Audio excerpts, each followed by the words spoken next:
terbukalah hatimu, terimalah sukacita dan keselamatan dalam nama Yesus Kristus. Saya Agustinus. Selamat datang pada channel Touching Heavens, tempat kita mengenal dan belajar kebenaran firman Tuhan dalam Alkitab. Karena Alkitab membimbing hidup kepada Kristus. Mohon like dan subscribe untuk membantu channel ini bertumbuh dan firman Tuhan semakin diwartakan. Pada kesempatan hari ini, kita melihat kegagalan. Tapi bukan dari seseorang, melainkan dari sekelompok orang yang berkeras hati meskipun mereka melihat mujizat. Peristiwa ini masih kelanjutan dari renungan kita Rabu lalu. Mari kita baca nas kitab suci dari Kisah Para Rasul bab 4 ayat 1 hingga ayat 22. Ketika Petrus dan Yohanes sedang berbicara kepada orang banyak, mereka tiba-tiba didatangi imam-imam dan kepala pengawal bait Allah serta orang-orang Saduki. Orang-orang itu sangat marah karena mereka mengajar orang banyak dan memberitakan bahwa dalam Yesus ada kebangkitan dari antara orang mati. Mereka ditangkap dan diserahkan ke dalam tahanan sampai keesokan harinya, karena hari telah malam. Tetapi di antara orang yang mendengar ajaran itu, banyak yang menjadi percaya, sehingga jumlah mereka menjadi kira-kira 5.000 orang laki-laki. Pada keesokan harinya, pemimpin-pemimpin Yahudi serta tua-tua dan ahli-ahli Taurat mengadakan sidang di Yerusalem dengan imam besar Hanas dan Kayafas, Yohanes dan Alexander, dan semua orang lain yang termasuk keturunan imam besar. Lalu Petrus dan Yohanes dihadapkan kepada sidang itu dan mulai diperiksa dengan pertanyaan ini. Dengan kuasa manakah atau dalam nama siapakah kamu bertindak demikian itu? Maka jawab Petrus, penuh dengan Roh Kudus, hai pemimpin-pemimpin umat dan tua-tua, jika kami sekarang harus diperiksa karena suatu kebajikan kepada seorang sakit dan harus menerangkan dengan kuasa manakah orang itu disembuhkan, maka ketahuilah oleh kamu sekalian dan oleh seluruh umat Israel bahwa dalam nama Yesus Kristus, orang Nazaret yang telah kamu salibkan, tetapi yang telah dibangkitkan Allah dari antara orang mati, bahwa oleh kuasa Yesus itulah orang ini berdiri dengan sehat sekarang di depan kamu. Yesus adalah batu yang dibuang oleh tukang-tukang bangunan, yaitu kamu sendiri. Namun ia telah menjadi batu penjuru. Dan keselamatan tidak ada di dalam siapapun juga selain di dalam Dia. Sebab di bawah kolong langit ini tidak ada nama lain yang diberikan kepada manusia yang olehnya kita dapat diselamatkan. Ketika sidang itu melihat keberanian Petrus dan Yohanes dan mengetahui bahwa keduanya orang biasa yang tidak terpelajar, heranlah mereka. Dan mereka mengenal keduanya sebagai pengikut Yesus. Tetapi karena mereka melihat orang yang disembuhkan itu berdiri di samping kedua rasul itu, mereka tidak dapat mengatakan apa-apa untuk membantahnya. Dan setelah mereka menyuruh rasul-rasul itu meninggalkan ruang sidang, berundinglah mereka dan berkata, tindakan apakah yang harus kita ambil terhadap orang-orang ini?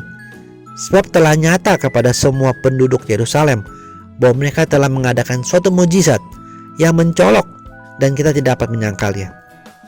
Tetapi supaya hal itu jangan semakin luas tersiar di antara orang banyak, baiklah kita mengancam dan melarang mereka supaya mereka jangan berbicara lagi dengan siapapun dalam nama itu. Dan setelah keduanya disuruh masuk, mereka diperintahkan supaya sama sekali jangan berbicara atau mengajar lagi dalam nama Yesus.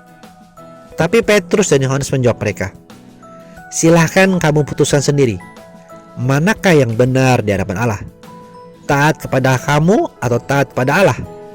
Sebab tidak mungkin bagi kami untuk tidak berkata-kata tentang apa yang telah kami lihat dan telah kami dengar.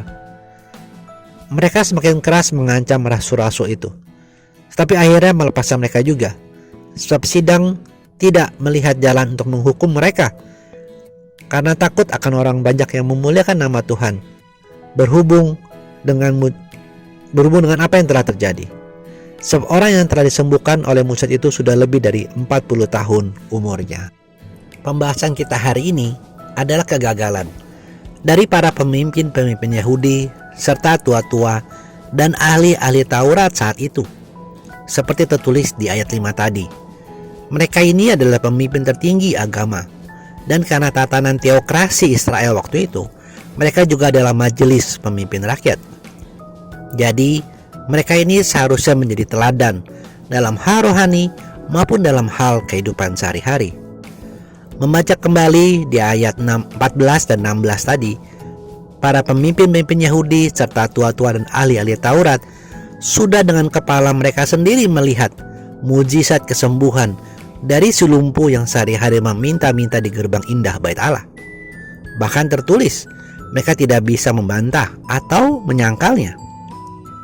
Namun mereka tetap berkeras hati, tidak mau menerima Tuhan Yesus sebagai sungguh Mesias, sungguh Juru Selamat.